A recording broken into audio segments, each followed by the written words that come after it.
इधर स्वास्थ्य सुविधाओं को बेहतर बनाने के लिए सरकार कई तरह के प्रयास कर रही है। जिले से लेकर ग्रामीण स्तर तक अस्पतालों और सामुदायिक स्वास्थ्य केंद्रों का निर्माण करवाया जा रहा है। बावजूद इसके सरकार के आदेशों और उनकी योजनाओं को पलीता लगाया जा रहा है। ऐसा ही कुछ बालोद जिले में देखने को मिल रहा है। 100 बिस्तरों के अस्पताल में सिर्फ एक स्त्री रोग विशेषज्ञ सेवा दे रही है। एक खास रिपोर्ट आपको दिखाते हैं, देखिए।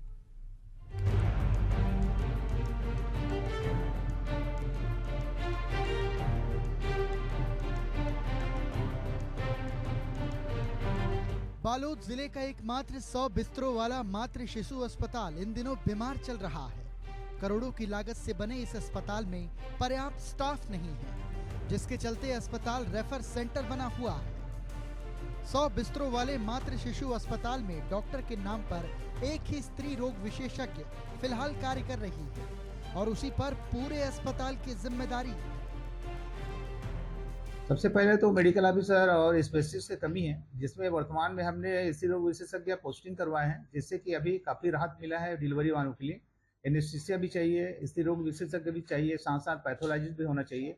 इसके अलावा हमारे मेडिकल ऑफिसर अभी 5 हैं जो नियमित कार्य कर रहे हैं। इसके अलावा 4th क्लास के कर्मचारी हमारे पास कम है, वो नियमित रूप से अभी प्रक्रिया चल रहा है, उससे हो जाएगा। लोगों की सुविधाओं को ध्यान में रखते हुए सरकार ने गरीब तबके के लोगों के लिए बालोद जिले में साल 2017 में मातृ शिशु अस्पताल खोला था, लेकिन वो अस्पताल महज एक दिखावा साबित हो रहा है। अस्पताल में ना तो पर्याप्त डॉक्टर है और ना ही पर्याप्त स्टाफ। आलम यह है कि सामान्य प्रसव तो अस्पताल में हो जाता है, लेकिन सिजेरियन काफी कम होता है, क्योंकि एक महिला डॉक्टर अस्पताल में 24 घंटे तक सेवा नहीं दे पाती।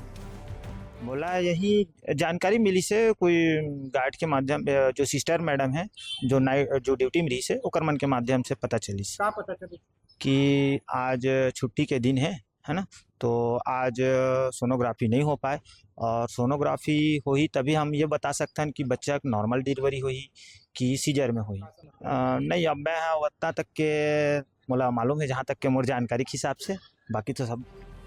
बता दें, सिजेरियन के लिए एनेस्थीसिया की सबसे ज्यादा जरूरत होती है। वो पद अभी तक खाली है। एनएचएम के जरिए एनेस्थीसिया पद पर एक की भर्ती की गई थी, लेकिन एक एनेस्थीसिया के भरोसे पूरे अस्पताल को संभाल पाना स्वास्थ्य विभाग के लिए बड़ी चुनौती साबित हो रही है। छुट्टी के दिनों में अस्पताल में ऑपरेशन से प्रसव नहीं हो पाता, जिसके चलते निजी अस्पताल की ओर लोग रुख कर रहे हैं। लगातार मिल रही शिकायतों के बाद भी विधायक संगीता सिन्हा ने अस्पताल का औचक निरीक्षण भी किया था।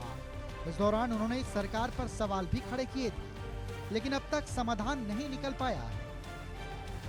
मैंने लगातार स्वास्थ्य विभाग की ओर ध्यान आकर्षित किया है सरकार का, और लगातार इसमें प्रयास की हूँ, विधानसभा में इस बात को उठाई हूँ।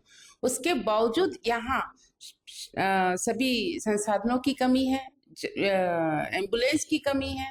जो डिलीवरी केस आते हैं उनको रिफर किया जाता है। जो गरीब लोग आते हैं, गरीब तबके के लोग आते हैं, वो प्राइवेट अस्पताल में जाके वहां पे डिलीवरी निपटाते हैं, तो उसमें कर्जा में डूबते जा रहे हैं। और ये जो जिला अस्पताल है, 5 साल पहले ये स्थिति नहीं थी। आज की स्थिति में ये जिला अस्पताल रिफर केंद्र बनते जा रहा है। जिला अस्पताल की स्थिति बहुत ही खराब होती जा रही है, और उसके लिए मैं फिर से हमारे स्वास्थ्य मंत्री का ध्यान आकर्षण करना चाहूंगी कि यहाँ पे एम्बुलेंस की उचित व्यवस्था किया जाए और साथ में डॉक्टर की व्यवस्था किया जाए, ये निवेदन कर रही हूँ। जिले के ग्रामीण इलाकों से लोग प्रसव के लिए अस्पताल पहुँचते हैं, लेकिन डॉक्टरों और स्टाफ की कमी की वजह से गर्भवती महिलाओं को दूसरे अस्पताल में रेफर कर दिया जाता है। मजबूर ग्रामीण सुरक्षित प्रसव के लिए निजी अस्पतालों में पहुँचते हैं, जहां उनसे हजारों रुपए खर्च कराए जाते हैं। कहने को तो 100 बिस्तरों वाला अस्पताल है, लेकिन सुविधाओं के नाम पर डिब्बा है। इतने बड़े अस्पताल में एडवांस लाइफ सपोर्ट एम्बुलेंस तक नहीं है। वहीं एक ही महतारी एक्सप्रेस एम्बुलेंस है। अगर एक साथ 2 केस आ जाते हैं तो एक मरीज को निजी संसाधन से अस्पताल पहुंचना पड़ता है।